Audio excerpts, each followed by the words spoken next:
Good evening and a very warm welcome to you all.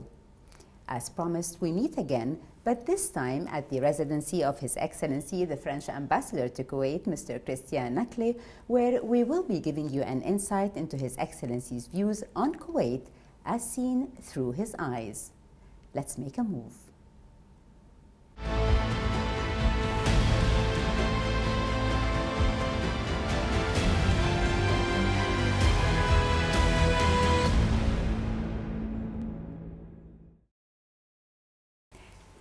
Good evening, Your Excellency. In the beginning, I would like to welcome you and thank you for giving us this opportunity to get to know you better and for the public to discover the role of the French Embassy here in Kuwait. سعادة السفير يا هلا ومرحبا فيك في برنامجنا من خلال أعينهم. Bonsoir, Monsieur l'Ambassadeur, soyez le bienvenu à notre programme. مساء الخير Madame Maha. Let us start off by getting to know you better, and what better than to take you back a few years to the beginning of your career up until 2013 when you assumed your post here as the French Ambassador to Kuwait. Can you tell me about this period of time? Well, it was a long journey. I started as an attaché at our embassy in Egypt. I loved that position, and I decided to go through the national competition, which is a national competition to enter the Minister of Foreign Affairs in France. I was very young at that time, and I succeeded, and then I went back to Paris.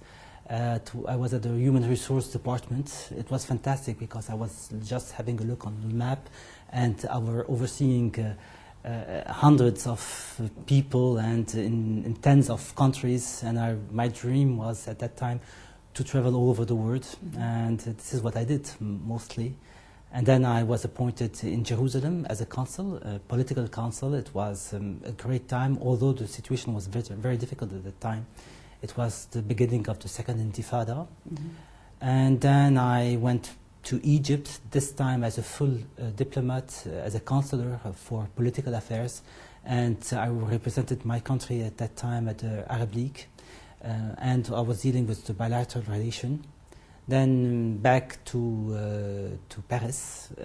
At this time it was very interesting. I was at the head of the Middle East department at the think tank of the Ministry of Foreign Affairs. And I really did a lot during that time. It was very interesting, traveling from Morocco to Iran and Afghanistan. And of course I discovered at that time the Gulf region, and then I was appointed as Consul General of France in Jeddah, in Saudi Arabia. That was when? It was from 2008 to 2012. Okay. And after Jeddah, I was appointed at the cabinet of the Minister of Foreign Affairs in Paris as his counselor for the Arab world. Difficult time, difficult job, fantastic moments as well. But this was just after the appraisal of the Arab Springs, and we had a lot to do. Plus, the Syrian file was very heavy to carry.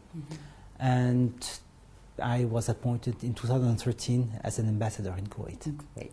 If you had not entered the diplomatic corps, what other career would you have actually chosen? Well, this is a difficult question because it's difficult to go back and to say if and if. This is what happened. I think that what I wanted from the beginning, I wanted to travel. I wanted to travel and to live in different countries. But I believe you studied engineering? I'm in engineering. I have a diploma of engineer from France. I could have done my career as an engineer. I was target to go to the United States to do my MBA, and actually I was admitted in one of the biggest university in the States to perform my MBA in business administration plus my engineering diploma. But at the same time, I entered the Ministry of Foreign Affairs, and my decision was to go through the diplomatic career. But what made you enter the diplomatic corps? Actually? In France, in France it's very easy. There's a national competition. It means that either you succeed or you do not. So it's a very difficult one with a lot of academic tests that you have to go through. And then if you succeed, you succeed. If you don't, you don't. But it's, you know, it's a difficult competition. Mm-hmm. So usually you intend to do this career, but it's not as you want. It's also a question of coincidence, of good luck, mm-hmm. of hard work as well. And this is what I think I did. But I'm not the only one. A lot of other diplomats did the same. Did you have any regrets? Not at all. I still like my career. I traveled a lot. The Ministry of Foreign Affairs gave me a lot. Mm-hmm. And I hope that I also gave back to the ministry my work, my hard work, and also my energy, the mm-hmm. energy that I like to deploy in my daily activities.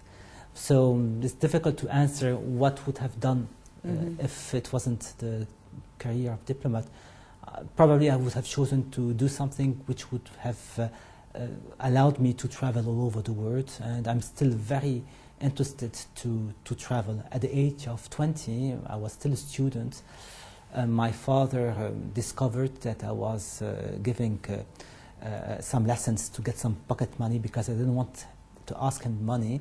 And when I collected amount of money, just by giving lessons, math lessons to students, I took a ticket, and guess where? Where? To China. Wow. Alone.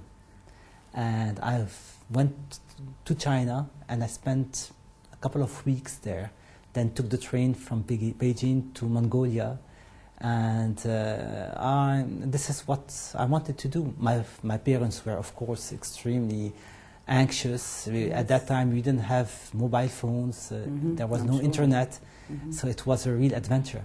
Mm-hmm. So probably, to answer to your question, is I would have chosen something would have allowed me to travel and to discover new languages, new countries. But you actually have, in a way, a diplomatic, as an ambassador. You This is travel why, to, yeah, this is why also I probably yes. have chosen this career. Mm-hmm.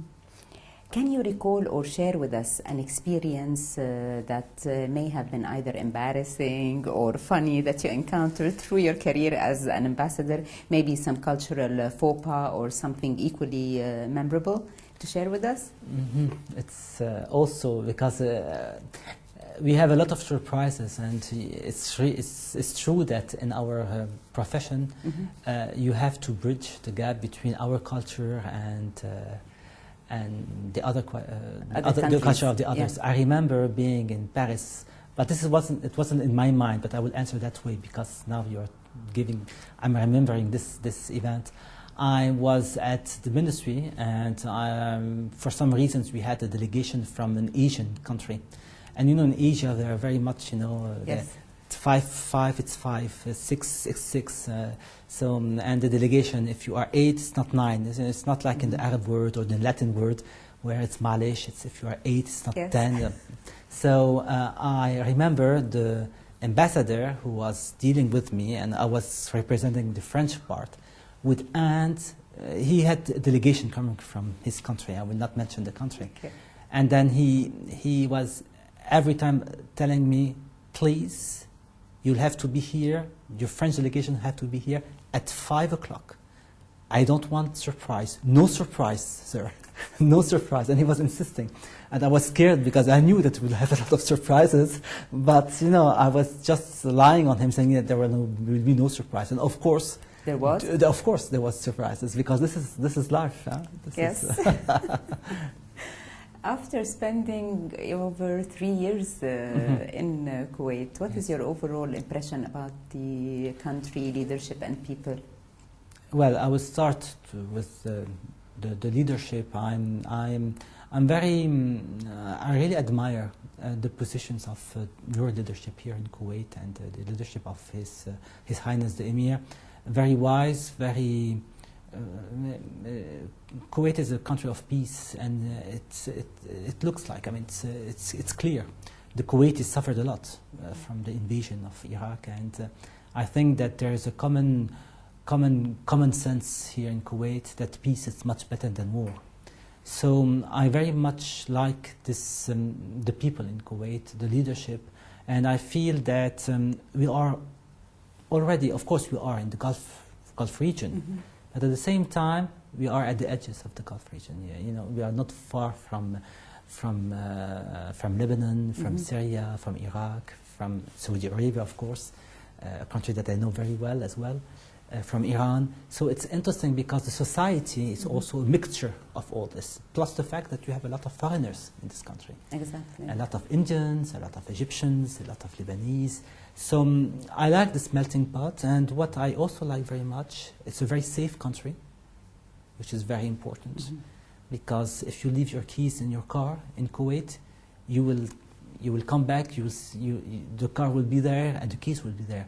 And there are not a lot of countries all over the world where you feel very safe, and I feel very safe here in Kuwait. Plus the fact that the people are very, as I told you, it's a mixture of different cultures. Not yesterday I had a dinner with some Kuwaitis who were graduated from the EUB in Lebanon. We were almost in Lebanon, and they had so many good memories of what their studies were in that time in Lebanon, and they still like Lebanon. So I like this. I like the fact that also His Highness invited the Pope Tawadros, who was here. Yes. He was here a couple of days ago, yes. of weeks ago. So also this ta'ayush is very nice, living together. You have a lot of tolerance in Kuwait. I really admire the Kuwaitis for that. And did you expect it to be like that when you first came? I had no idea, to be honest. I just came during my career 1 or 2 times in Kuwait. I didn't stay for a long time. I knew that Kuwaitis were, you know, open-minded and open to the rest of the world, which is true.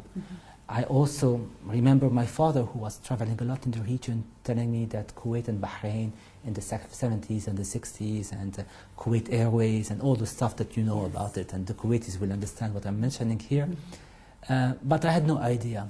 But honestly, I arrived in September, and a couple of days after my arrival, almost the day after, and I'm honest when I say this, I felt that I was at home. And the Kuwaitis opened their houses, their home, their hearts, and I did so. And I'm very happy that after staying here, I've been here for a couple of years now, 3 years and a half. I know a lot of people, and I'm very proud that I also know different Kuwaitis from different segments of the society. Not only the leaders, of course, I know the leaders, the ministers, and I'm very happy. I have a very nice relation with your leaders here in Kuwait, with the speaker, the parliament as well. But at the same time, I know, let's say, ordinary Kuwaitis, students, teachers, people who even sometimes don't know me. They don't know that I'm the ambassador, and they just have a chat with me, and then they ask me, where did you learn Arabic? This is the first question that they ask me. And the second question, as you can imagine, are you married? So this is the usual question that you are asked here in Kuwait. But I answer to the two, of course, and I just have a cup of coffee with my friends, and they're happy. And believe me, this is it means a lot for me, because when I'm happy that I speak Arabic, of course, because I think that the connections with the Kuwaitis is much more easier also. Yes. And I don't know, I have friends here, and I will very much miss them the day I will leave, because I consider that they are now my family here in Kuwait, honestly. And when I arrived, I knew nobody. 0 Kuwaitis. I mean, I've never been in contact for some reasons with the Kuwaiti families. Today, if I show you my iPhone, I will not. But if you see my iPhone, you'll see hundreds of numbers and people getting in touch with me through internet, through our Instagram account. I personally answer to the people. I post in Arabic and in English and French. And when somebody asks a question, not later than a day ago, somebody was asking a question. He wanted to offer us some pictures of Paris. I answered. I told him, give me your phone number. I will call you immediately. And he was surprised, because 5 minutes later, I was on WhatsApp and sending him a message saying, I want to see you. It's fantastic. That's very nice. Yes. So there's a kind of interaction. How would you promote Kuwait to the French society then? Well, I do promote Kuwait, and if you hear me speaking about Kuwait in France, you'll be surprised. You'll think that I'm the ambassador of Kuwait in France, which I'm not. And I'm very close to the ambassador of Kuwait in France, and I salute him if he watches this program. But Kuwait doesn't need promotion. Kuwait is a fantastic place to be. The people are nice. There's a lot of interaction. You need to know the Kuwaitis, and the Kuwaitis and they are a lot of them who are coming to France, and we will talk about this point.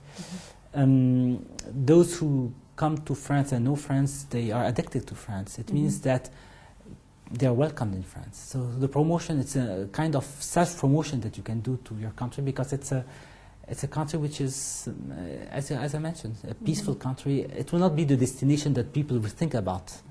But doing business in Kuwait, knowing Kuwaitis who are coming to France, being invited by Kuwaitis in their country, it's very easy to come. So the only thing that people need to know is that Kuwait is changing. There's a lot that is being done during the past years. I was here to see. I can wisdom what happened in the past years. And I hope that a lot is going to be done, because it's a country which deserves to be promoted and to be, enhanced as a country of peace. We're not far from all the big countries all around us here, so it's a hub.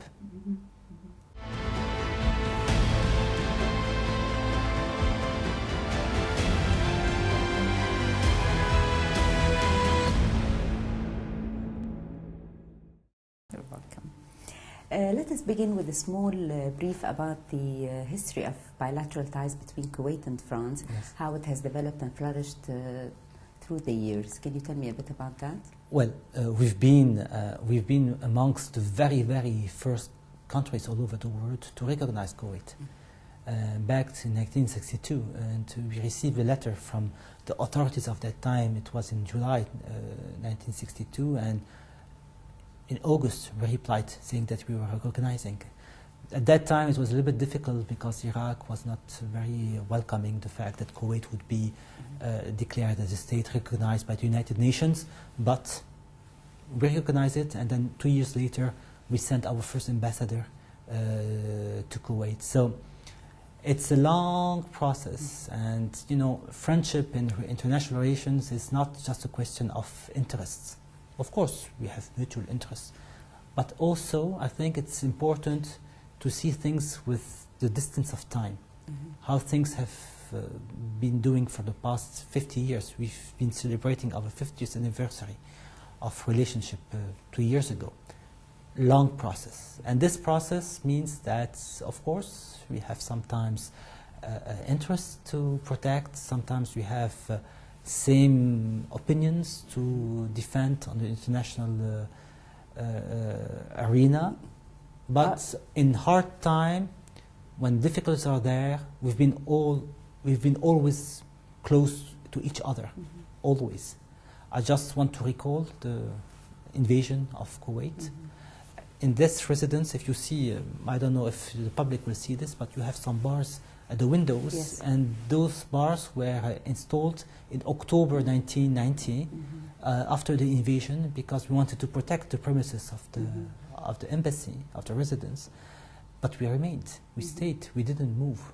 So there are values shared between the two countries, right?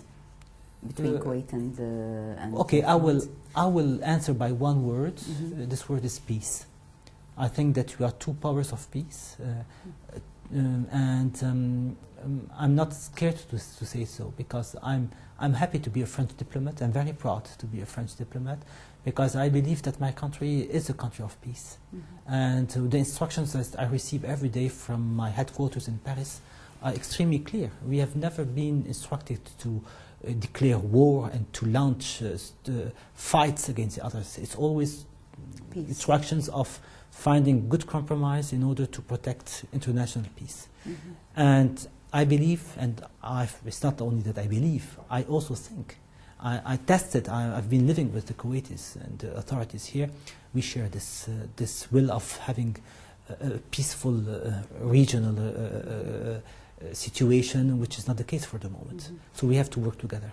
Before I ask my next question, I would like to offer my condolences on the policeman that died in the terrorist attack on the Champs-Élysées, which actually reflects a global threat that hit many countries around the world.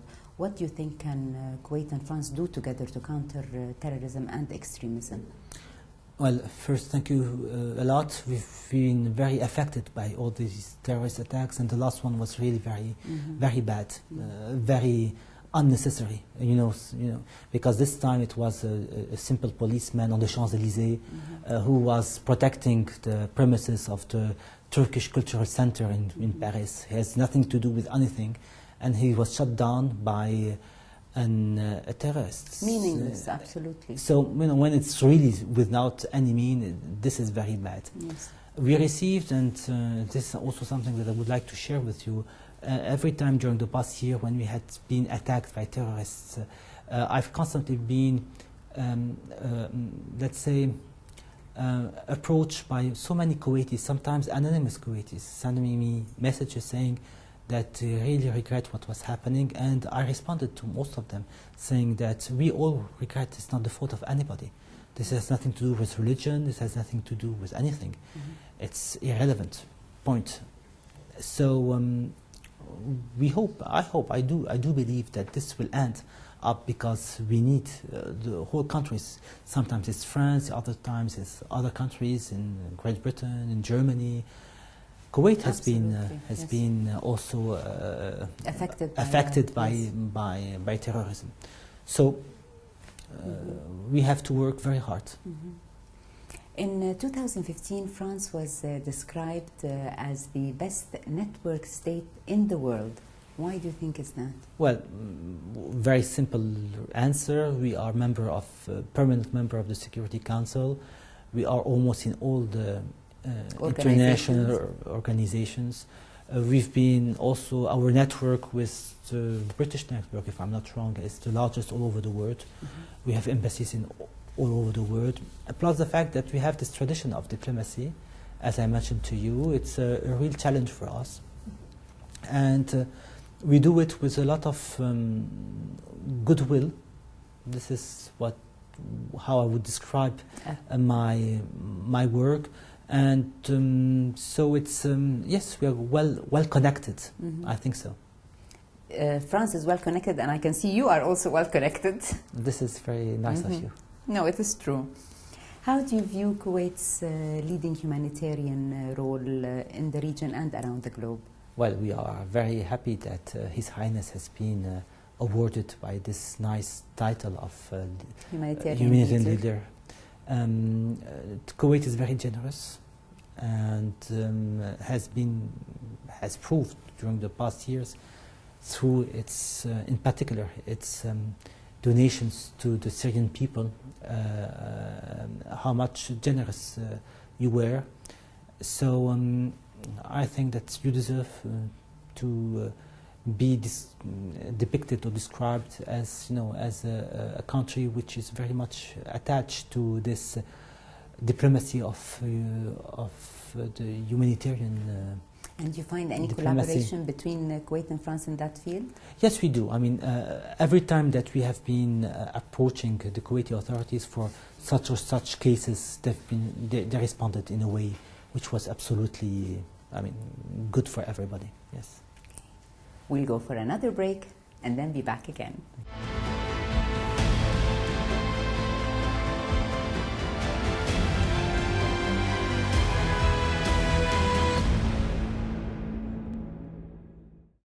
Your Excellency, which field of cooperation does Your Excellency aspire to further develop in Kuwait during your tenure? Well, we've been doing a lot for the past years, but I'm never satisfied. I always need to go further. And I would be very proud if we do, first of all, there's a lot of needs in the country. It's not that there are needs everywhere. But Kuwait has a lot of needs, and it's good. It's good for Kuwaitis because it's a proof that things are moving in Kuwait. And we have a lot to offer in all different fields. Like what? Energy, education, science, health, culture. We didn't open this subject, but yes. we have a lot to share with you. Industries, cars, whatever. But there's something which I would like very much to pinpoint here with you and to share with you, is the fact that I think that there's a very important need all over the world in medical and healthcare. And we didn't mention, but I can tell you, we do have a lot of, unfortunately, a lot of Kuwaiti patients in France. And we welcome them. We are talking about hundreds, thousands of people who are coming to be treated in France for the medical reasons. So the idea that I shared with some Kuwaitis and with the French hospital that I will mention to you is to instead to host those patients, in particular in cancer treatment, which is very heavy because you have to leave your family. It's a long treatment. It's very difficult, even mentally. So we decided 2 years ago, and this was one of my big targets during my stay, and I've almost achieved it, is to bring a hospital here to Kuwait. Instead of sending the patients, not all of them, but a lot of people who can be treated here. To bring the doctors, you mean? Not only the doctors, I'm taking the hospital, as it says, a hospital French itself. hospital here in Kuwait with medical treatment, with doctors. And this has been done in a sense that the JV is now signed between a Kuwaiti investor and partner, Faisal Ali Motawi, and the French hospital, which is the Gustave Roussy Cancerology Hospital, which is the biggest hospital in the treatment of cancer in Europe. So why Gustave Roussy? The Kuwaitis will very soon hear about it much more than it was in the past. First of all, because Gustave Roussy receives every year 600 to 700 new Kuwaiti patients, unfortunately, to be treated for the cancer. So we thought that opening a hospital here, which is a big project, I'm talking about a hospital of more than 100 beds, with the management will be French and the doctors as well.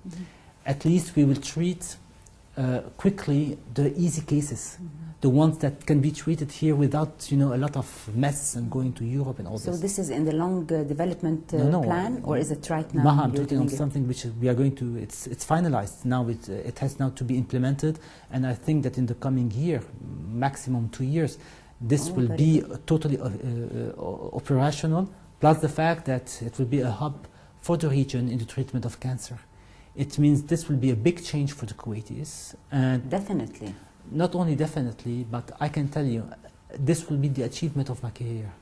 Because you can do a lot of things in your life, signed contracts, doing a lot of diplomatic stuff, but being behind a hospital, which you're going to bring to a country where there's a lot of needs and treating people, I will be very happy in the coming years when I will come, not as an ambassador, just as a friend of Kuwaitis, coming from the airport and going to the hospital and just going through the different departments of the hospital and seeing people treated for cancer by French doctors.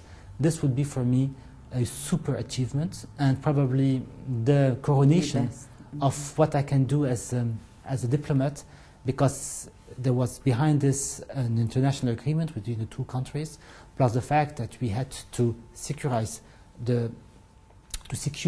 the whole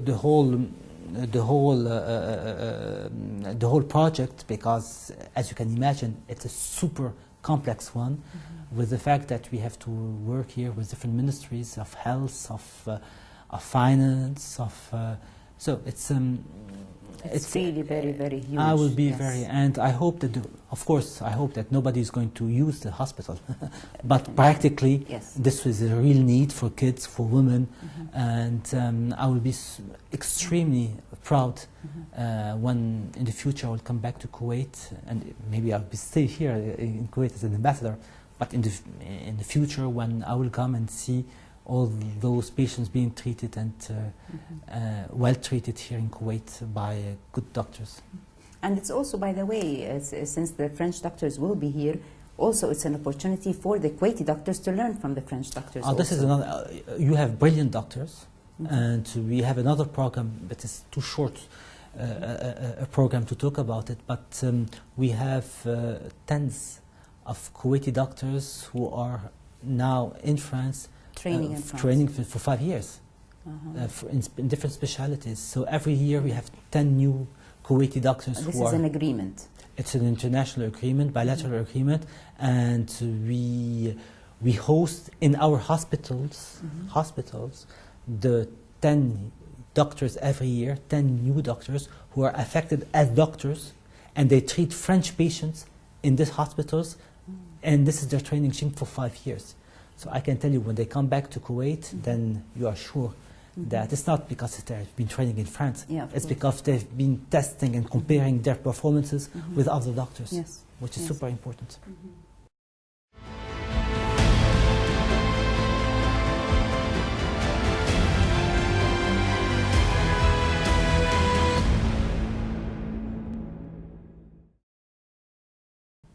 Well, with that, we come to the end of our show, but we will be back next week at the same time with another distinguished guest. Have a very good evening.